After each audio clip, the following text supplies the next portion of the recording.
American Psycho because I'm honestly curious because I fucking love American Psycho. It's one of my fucking favorite movies of all time. And also, it might have to do this because I love fucking Christian Bale. Christian Bale's one of my favorite actors. I think that's why I like the fucking Batman, The Dark Knight Rises with Christian Bale and Heath Ledger so much. And that might be why it's my favorite Joker is because Christian Bale is also in that movie. American Psycho is a warning. More than 20 years after Wait, no! It's not a warning. Listen, we're not gonna bash serial killers here because not that I am one, but I think that some of them might just want a friend. Some of them might just want someone to stand up for them. Psycho continues to maintain its cultural grip. When I look at YouTube profiles, Twitter handles, and Instagram profiles, I'm often met with the sight of Patrick Bateman. What's up, when I go online, I see American Psycho memes continuing to spread like wildfire. I mean, I still use them. They were some of my favorites. Fire. This is because American Psycho is one of the only films that expertly taps into the psyche of men. It's a film that leaves you questioning your sense of reality. It's a film that shows us the consequences of masking our personality, our opinions, and true self. It shows us the hollowness of our atomized cities and soul-crushing works.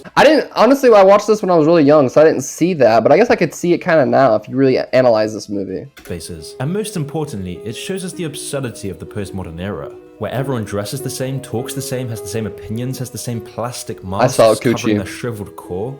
And this is why I think American Psycho is the only film that serves as an antidote to a world full of cancel culture, repression, and nihilistic barren distraction. Oh shit! Well, we're about to get into some deep shit. I did not think that was where this video was gonna go, but I'm all for deep shit, so chat, buckle in. Put in your butt plugs and let's watch. And if you don't already agree with me, then is it funny? It's so funny. Show you otherwise. The movie begins in a high-end restaurant where the waiters sound exactly the same. Rabbit with herb French fries. Our pasta tonight is a squid rare roasted partridge breast in raspberry coulis with a sorrel.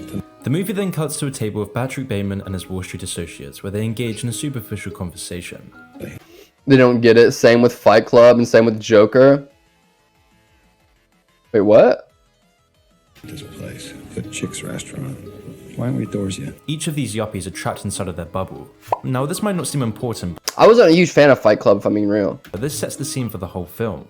The key theme in this film is that no one actually knows What's up, each other. Renty? They don't see each other. They all put up their masks and see each other's facades. But I'll talk more on that later. I mean, I agree with that. I feel like most people, like in the workplace and like school and college, most people I knew, like, for the most part, it was always like a facade. Like, there's very few people. Like, I feel like with you guys, me and you guys to an extent, but even then, like, there's always like a mask.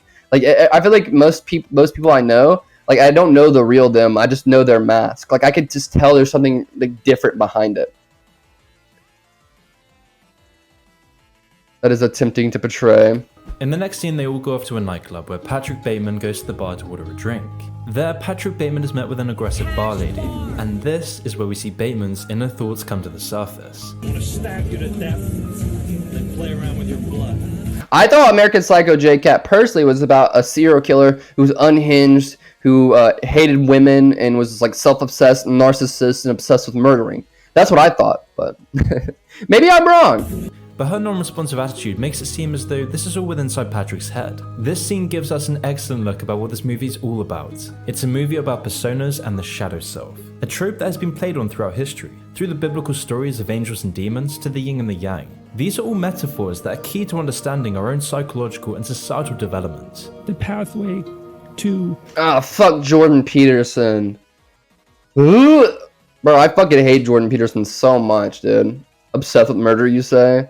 Jordan Peterson is like the one, like for the most part, like, so Jordan Peterson isn't like exactly political. Well, didn't start that way. I'd say he's more political now because he's just a fucking crazy old dude. But like at first he was kind of a self-help dude, and most self-help dudes, like who are like kind of like real self-help dudes, I never really mind because like at the end of the day, like some of their things are helpful, like basic things like fitness, cleaning yourself up, being more confident. Like a lot of guys can use that and that's good. But like, dude, he was one I could never fucking stand. He just always irked me. He's just always really just like icky to me. Completion as a human being is through the embodiment of the monster. Monster energy, let's go. I knew it, chat. Never mind, Jordan Peterson is based. He's like, you find the embodiment of life through monster energy. Obsessed with murder, you say? Embodiment of the monster. That's the discovery of the shadow. It's the theme of personas which this whole film is about. The persona is the mask you wear in public that you think you are, but you're not. The persona contains all the things that modern culture says is good. Everyone's gotta put a persona up in public, at their work, at their job, with other people. Like, you'd go insane if you were just like your true vulnerable self to everyone. And I think to an extent, you don't, like, at your work, your place of business, you do need like a mask, because like that's the only way you could stay sane. And it's also the only way you can really connect with certain humans, like your girlfriend, your brothers, your sister, your friends, by showing them the real you. And then you show all the people you're not really close to, your associates and whatever, like, you know, the side of yourself that's like your business self or your mask. I have a retail face for customer. Yeah, exactly. Like, you just put on a smile and just like, yeah, how can I help you today? Oh, you want to know where the fucking light bulbs are? They're right over here. Let me go help you. But in your mind, like, kill yourself, kill yourself, kill yourself. You know what I'm saying? And the shadow self contains everything that's not part of that. The path to a greater character, to a more effectual approach to life, lies in integrating those elements of our psyche that for too long have been repressed and denied. And as we see throughout the film, the bifurcation between Patrick's shadow self and his public persona becomes increasingly problematic. Well, I think that anyone who fucking kills people would have a hard time keeping that out of their real life, because, like, I think murdering and killing and dismembering is a pretty big deal for most people. Exactly, Mighty White. Like in your head, like, you fucking hate them, but like you're like giving them like the nice, most like you're being super nice, giving like the best customer service ever, because you know that's what you have to do, and that's how you keep, you know, yourself from like being homeless. The film then cuts to the infamous scene of Bateman's morning beautification routine. With all his layers of conditioners, gels, exfoliators, and ice packs, the film makes a key point in showing the plasticness and the absurdity of the efforts we go to for crafting our He reminds me of Jeremy Fragrance. You guys know who that is? Jeremy Fragrance? Public persona, because we go to all of this effort to hide our authentic self. There is an idea of a Patrick Bateman, some kind of abstraction, but there is no real me, only an entity, something illusory. And this is seen everywhere within the film, where we see the that was an interesting one, modern though. Metropolises, with skyscrapers and buildings all being dude, that gives me anxiety to think about. Office within each building being the same artificial box with the same artificial lighting, with all the people in these offices looking, talking, and acting identically to one another. I would hate to live in or work in an office like that, like just a box, too many rooms. Yeah, like cubicles, just like a guy in a suit, another guy in a suit, another guy in a suit, just no personality, no anything, no interests, no like, oh, it's so weird. Cinematography and atmosphere is perfectly designed to resemble the monotonous drone of very monotonous America, where you live in a box and work for an uncaring machine that demands productivity, where no natural behavior is allowed, neither in the office or with the people around you, where everyone's wearing the exact same clothes they don't want to wear, everyone's showing up to a job they don't want to do and have no connection for, where every week you're trying to fill that hole in the sad shadow of a life that you're left with. And this is what the film warns of, because when you're consumed in the sterile— oh my god, it's the Green Goblin! —culture that rewards lukewarm morality above all else, you're programmed to never incorporate your shadow self, which to Nietzsche was a key part of self-development. He described this process as going beyond good and evil, but this can only be done when you loosen your mind. Wait, you should combine your shadow self with your, like, public self? And escape the confines of conventional expectations. To do this as a man, you need aggression and expression for your own self-development. That's what I tell Ben! Dude, Ben, are you in here? This is what I tell people. And not just as a man. Like, fuck that. You need aggression. And I'm not talking about beating the fuck out of people or you know, whatever. Like, you gotta have that aggression in your body. I was talking to someone the other day, and I was like, I was talking about them, like, they're like, what drugs have you, like, you done, not done? Or like, what did you want to do? And I was like, I kind of want to do shrooms, because I have microdosed shrooms once, and you don't like Christian Bale? He's one of my favorite actors. He's Batman. But anyways, I microdosed shrooms once, and I never really got the effect that like people say from shrooms. And so I was like, I kind of do shrooms to get like that actual like shroom trip. But I've heard that it could kill confidence, it could kill aggression. And I feel like I need that aggression. That aggression drives me, my passion, it drives my hard work and motivation. Now, having that, like a certain amount of aggression in your body, I don't think is all good. I'm gonna say that too. I think there's a lot of downside to it as well. But like I feel like on the grind and the come up, having a certain level of aggression while you're grinding and towards things is fucking great. Come to Oregon is legal here. What's up, Mercy? You're like Christian Bale, Jake. That makes me so sad. I'm just kind of dead inside, to be honest. Yeah, man, you gotta have that aggression. You gotta find your manly aggression. Like I said, it's not like a physical thing. This is a weird face. I think in this one it's more weird than normal. He's British. What's wrong with his lips? But in a culture that erodes authentic self-expression and rewards material conformity, we start to see the consequences of this begin to manifest. And this is exactly what American Psycho taps into. We see this in the next scene where Patrick is with his fiancée on another night out. Is that Reese Witherspoon? I didn't realize she was in this movie. Holy shit. In this scene, it quickly becomes obvious that their relationship is only a social mask to keep up their public appearances to fit in with the rest. Because I want to fit in. With the whole night out being another means of blending in and conforming. Yeah, but I have to keep a lot of emotions reined in. Do you though? You don't have to keep them reined in. You do to an extent, but you can see. I put a lot of my emotions and a lot of my internal emotions, and I push them out through forms of expression. Whether that's the gym, whether that's my content, whether that's my streams, or whatever it is. You know what I mean? But it's hard to let out. You don't have to let it out in the normal sense. That's what I'm saying. Like of course you could be like an animal and be aggressive and abuse people around you, be an asshole, be a dick, be mean. But no, you have to use your aggression in a productive sense. I think aggression is one of the most powerful emotions you can have, but like I feel like 99.9% of people don't use it wisely, and it's hard to use wisely. It's hard to use in a positive manner. They walk in, everything is comedically shallow. Patrick's supposed friend is kissing his wife, Patrick is indifferent about it as he's having his own affair, and the person he's with is drugged out of their mind. Because for these people to release their shadow self, keep that in mind. They have to gratify their immediate and it's different for everyone. You gotta find a way. Is to feel some sort of connection. And the hollowness of this whole situation is perfectly summed up with Patrick Bateman's social justice-y corporate political speech. And oppose racial discrimination and promote civil rights, while also promoting equal rights for women. Most importantly, we have to promote general social concern. We have to encourage a return to traditional moral Watching an analysis on American Psycho Mercy. values. He's just forced into being another walking, talking clone that this corporate culture births, where the most bland and trite opinions are the only way to keep up the public persona.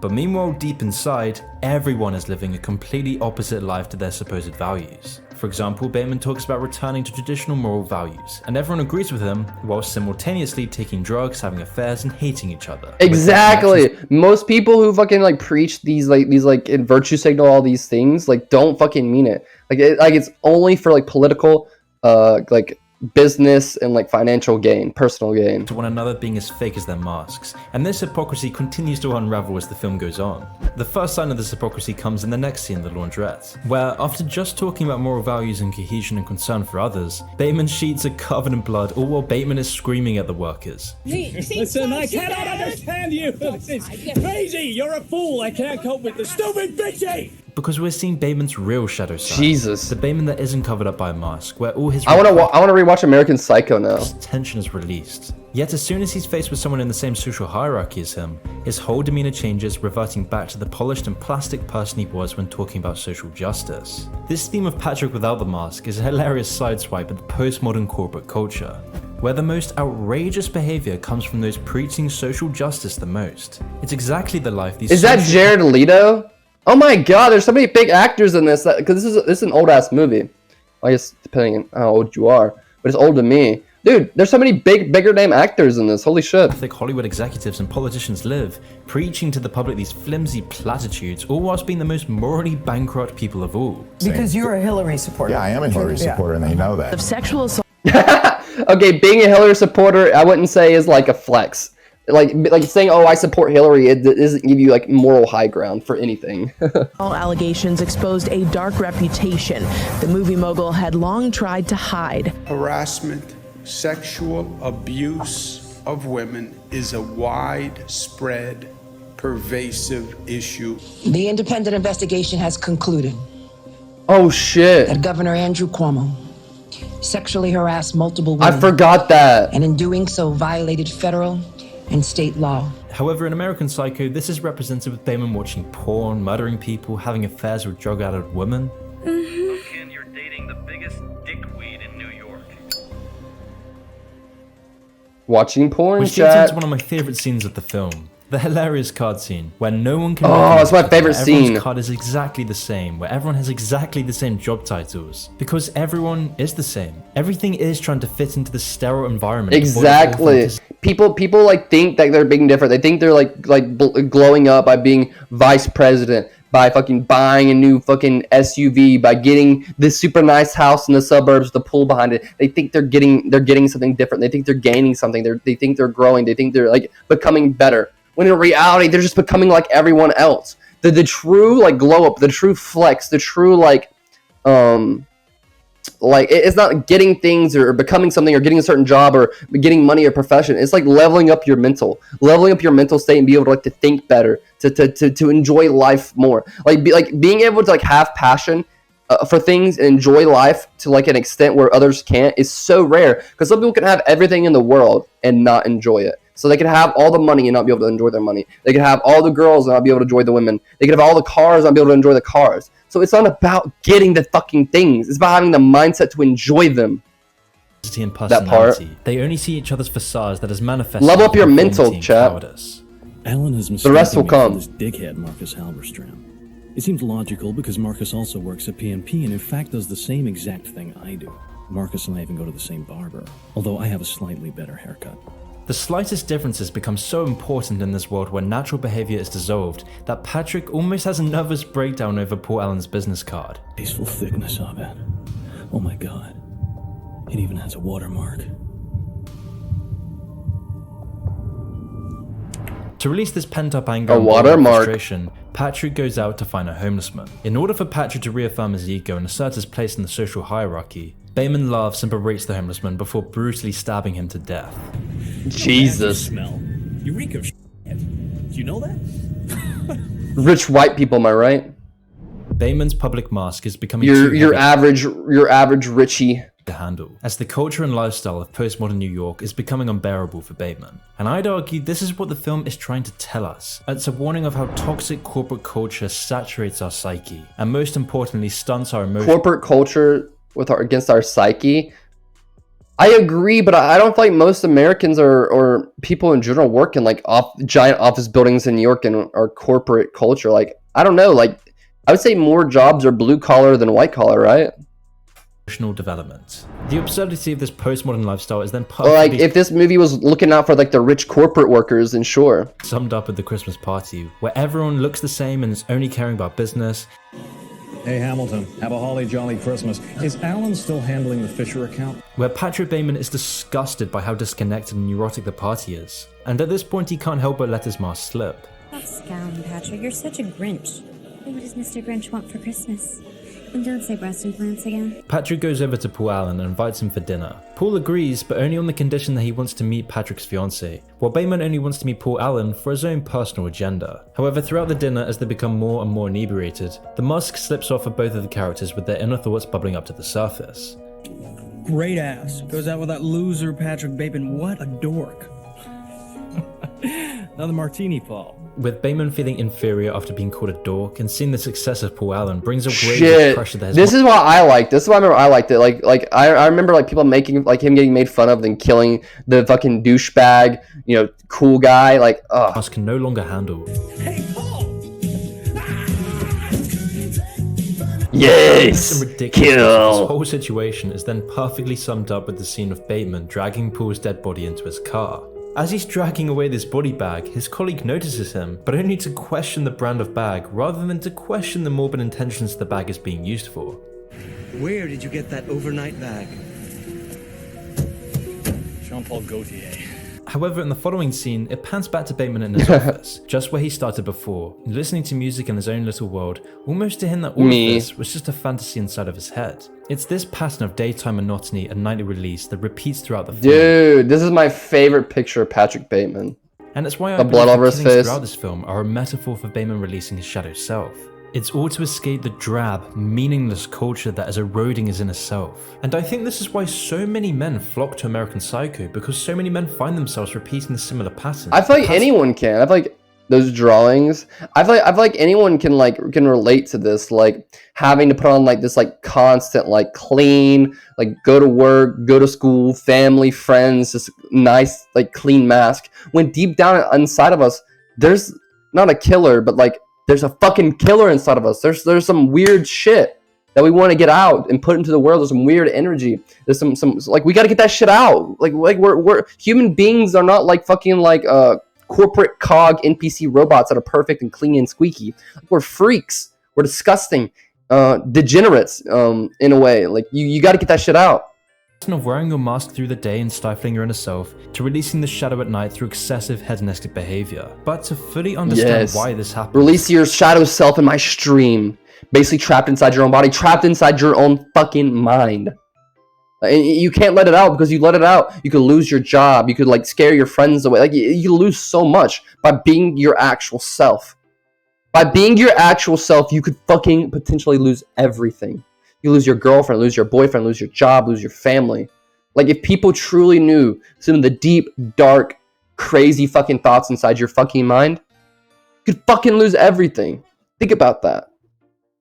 We first need to understand the looking glass self. Sociologist Charles Cooley theorized that people develop their sense of identity through their perception of others' views. Using social interaction as a type of mirror, people use the judgments they receive from others and the culture around them to measure their own character, values, and behavior. So when you have a looking glass that erodes character, humor, and authentic self-expression, your identity erodes and you become invisible to those around you. And if you can't express your abilities, humor, and character, you may start to feel a profound sense of emptiness, a sense of worthlessness and soul-destroying nihilism. And Patrick Bateman represents this everyday repression of expression in a corporatized mega metropolis world. Yes! Where the cleanliness and I used to feel that way. I used to feel so repressed all the fucking time. Sterile nature of everyday life becomes so unbearable that the unmasked self becomes extreme, where your shadow self metastasizes in response to your eroding identity. Yes, you may want more power, kill. You may want control, you may want to tell everyone what you really think. Is that all you ever have to contribute, Van Patten? What about dinner? Or in the case of Patrick Bateman, this may emerge in the form of murderous fantasies, because Patrick Bateman's inner shadow is swallowing him up. Only people knew about my kinks, then I would be gone. Well, I guess that could be part of it. Opens up and swallows them. This is why throughout the film we see Patrick releasing his inner shadow at home, watching either extreme porn and horror films in a casual manner just to feel something, or using prostitution just to feel something. Which is why Bateman later admits that he's not very I've done so many extreme things.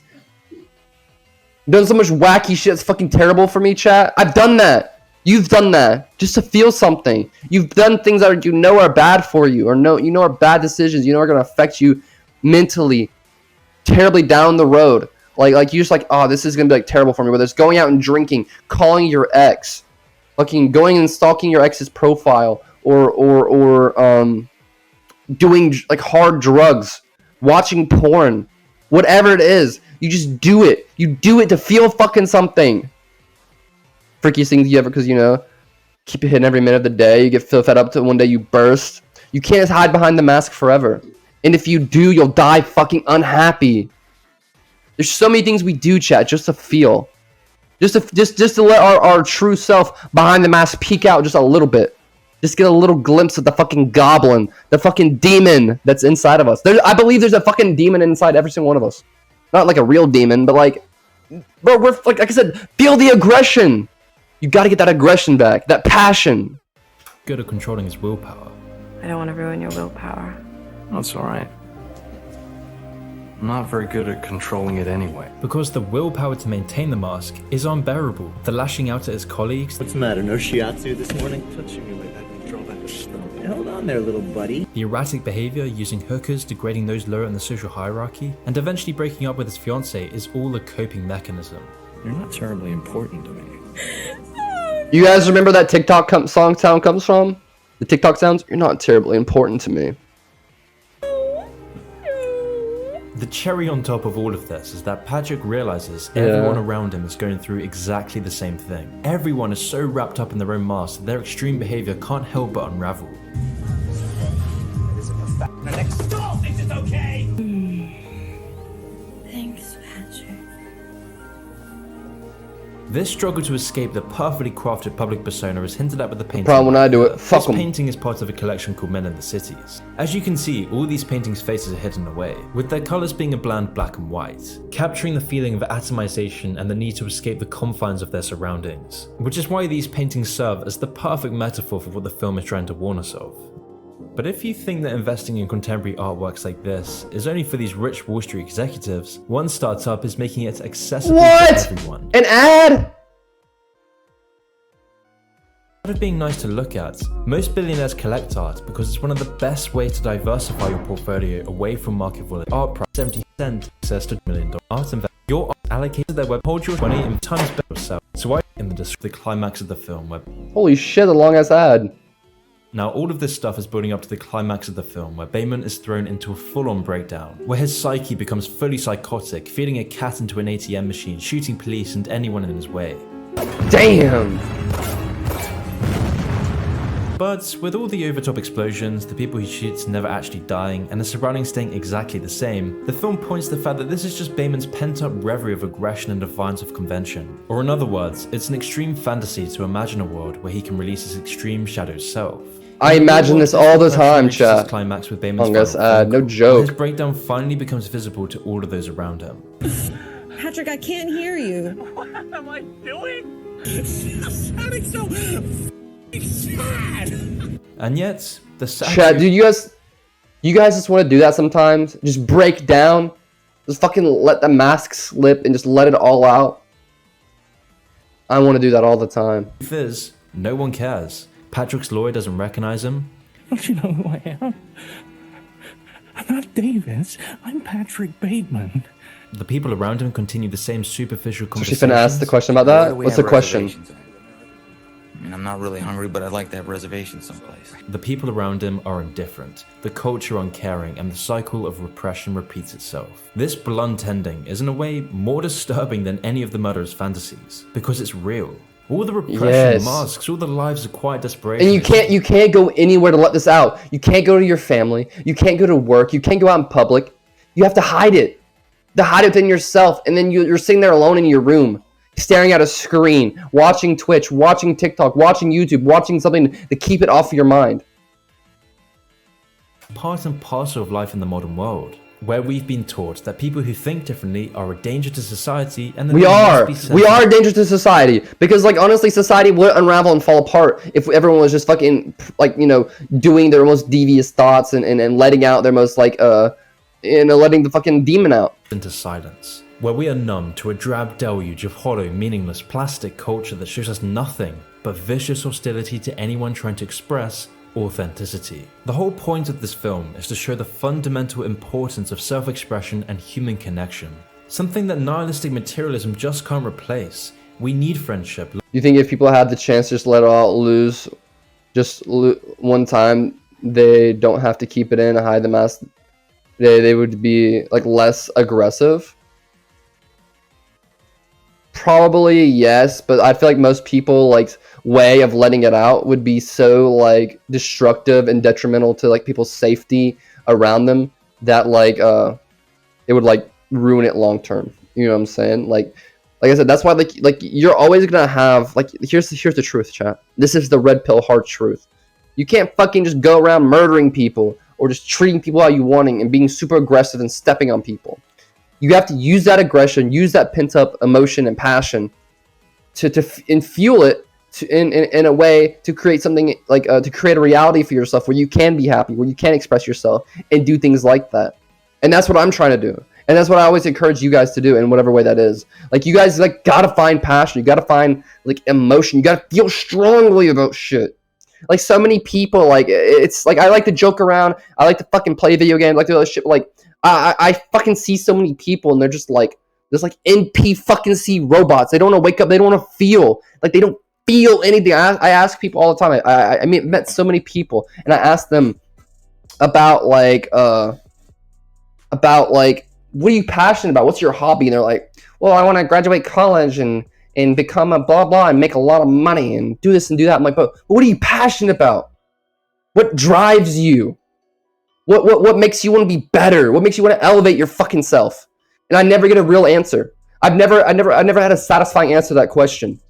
And I don't know if there is one, to be honest. I feel like you'll only know, the only way you could know the answer to that is if you fucking found, like, if you've truly breaking free the Matrix. And I know that's a fucking cringe term to some of you guys, but like, you finally found like your outlet of happiness. You finally fucking broken out of society's reality. Don't just throw axes. A rage room. I think rage rooms are fucking great. Now, like, is it like exactly like gonna help that? Like, I think it'd help release all that anger.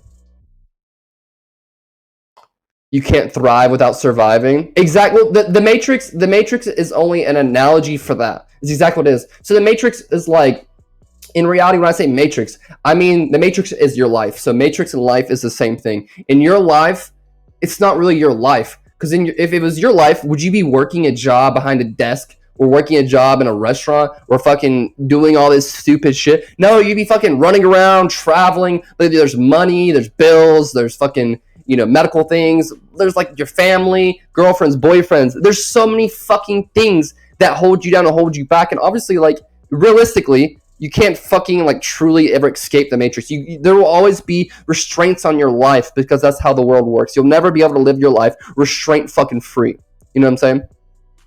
For how long is that a thing? Well, I think releasing anger and like having like something you could be passionate about and feel passion into, because passion isn't always just like happy butterflies and rainbows and love. Passion, you can feel passionately angry. Like, passion is so much more. Passion is like every emotion together. We lose focus. Like when I say the Matrix, people get so caught up in like the movie and the red pill shit. Like, the Matrix is like just an analogy to make it easier for people to understand. Like escaping like things, like restraints that are put on you, because you can lift some of them off of you through a lot of mental training, a lot of hard fucking work, and a lot of other things. You can release a lot of the restraints, but you'll never be able to get rid of all of them. Never. Not even me. Like, I always say like, oh, escape the Matrix, but like in reality, like, there's just certain things in society that will always hold you down, or not in society, just the world, just how the fucking world works. It's so sad. Love and community, all the things that the radical atomization and isolation of modern life destroys. Which is why American Psycho serves as an essential message. A message telling us to rethink the destruction of the institutions and traditions that supported the very things that fostered prosperity and happiness. But sadly, this is a message that has become all too forgotten. I like that video. That video turned out pretty fucking well. Not gonna lie.